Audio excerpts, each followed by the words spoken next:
proposal observasi. Proposal observasi adalah rancangan tulisan yang berisi rencana kegiatan penelitian awal dengan metode observasi, pengamatan terhadap suatu objek atau fenomena.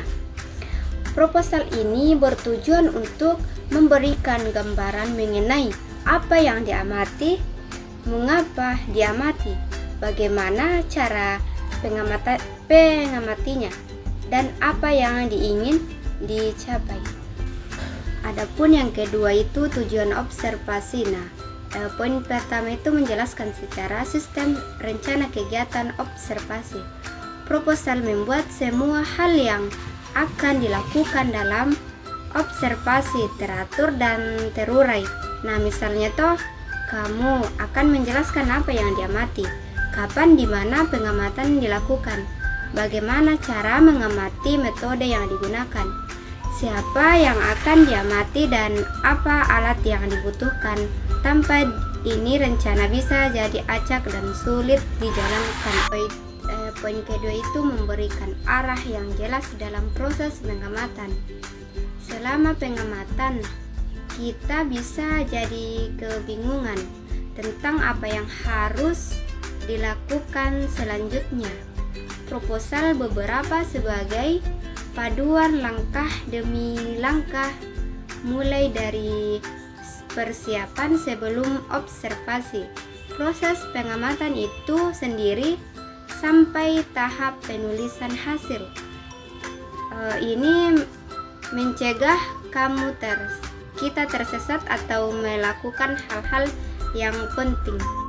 Adapun poin yang ketiga itu menjadi pedoman agar observasi berjalan terfokus.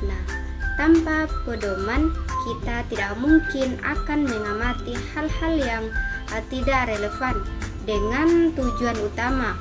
Proposal menentukan tujuan spesifik dan rumusan masalah observasi.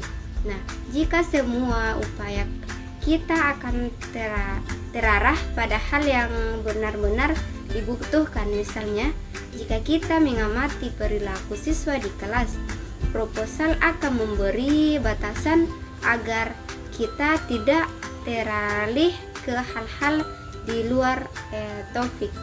Poin keempat itu memberikan gambaran kepada pembimbing penilai mengenai relevansi dan manfaat kegiatan observasi.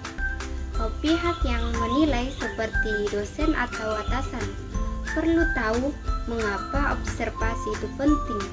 Proposal menjelaskan mengapa kegiatan itu dilakukan, apa manfaatnya baik bagi kita sendiri maupun lingkungan, ilmu, pengetahuan, dan apakah itu relevan dengan topik yang sedang dibahas. Ini membantu mereka memahami nilai dari perjalanan dan memutuskan apakah proposal bisa diterima atau tidak. Adapun yang ketiga itu struktur proposal observasi. Secara umum, proposal observasi memuat yang poin pertama itu judul harus singkat, jelas, dan menggambarkan objek observasi. Contohnya itu seperti observasi interaksi sosial pedagang dan pembeli di pasar tradisional. Yang poin kedua itu latar belakang. Menguraikan alasan mengapa observasi dilakukan, penting objek atau fenomena yang diamati, dan karakter yang terkaitan dengan kajian sosiologi, agama, ilmu sosial.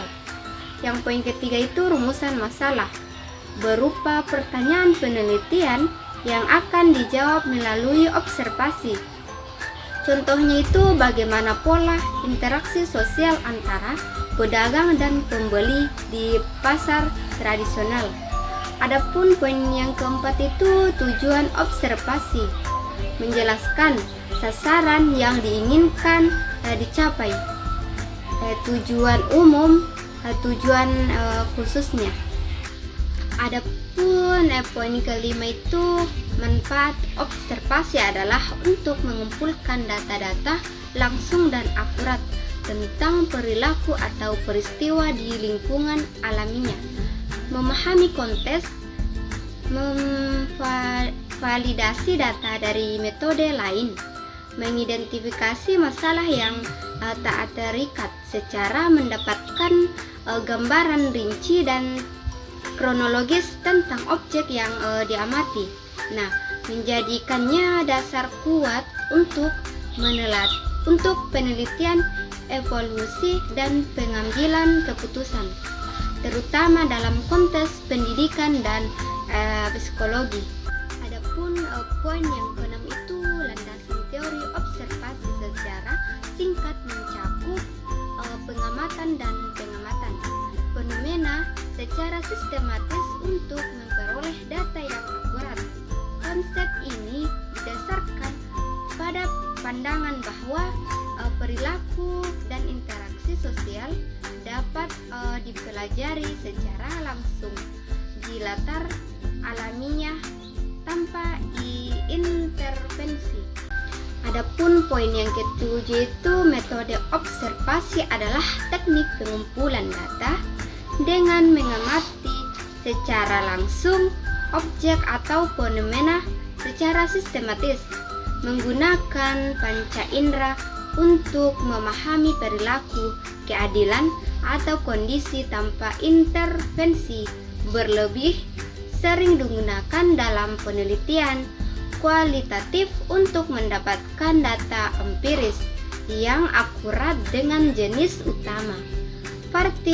Partisipan penelitian ikut serta dan non-partisipan penelitian terpisah secara bisa terstruktur atau tidak terstruktur, tergantung tujuan penelitian dan etika yang dijaga. Adapun yang poin ke-8 itu jadwal kegiatan observasi adalah rencana struktur untuk mengamati dan mencatat perilaku atau kejadian spesifik, sering digunakan di sekolah untuk kinerja guru. Penelitian atau program pelatihan mencakup tanggal, waktu, kelas atau subjek, nama pengamat, dan fokus observasi untuk memberikan data sistematis untuk digunakan evaluasi dan perbaikan jadwal. Ini bisa dibuat dalam fenomena struktur perilaku tertentu sudah ditentukan atau semi terstruktur, memastikan observasi berjalan efektif dan hasil dapat dianalisis. Contoh struktur jadwal observasi yaitu sesuai konteks pendidikan, identitas observasi, hari tanggal, waktu, kelas, informasi peserta didik,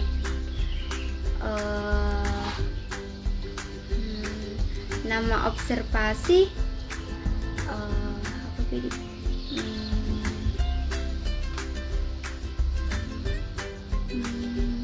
keterampilan mengajar atau penggunaan media, variasi metode, interaksi guru murid, keterlibatan siswa kegiatan observasi.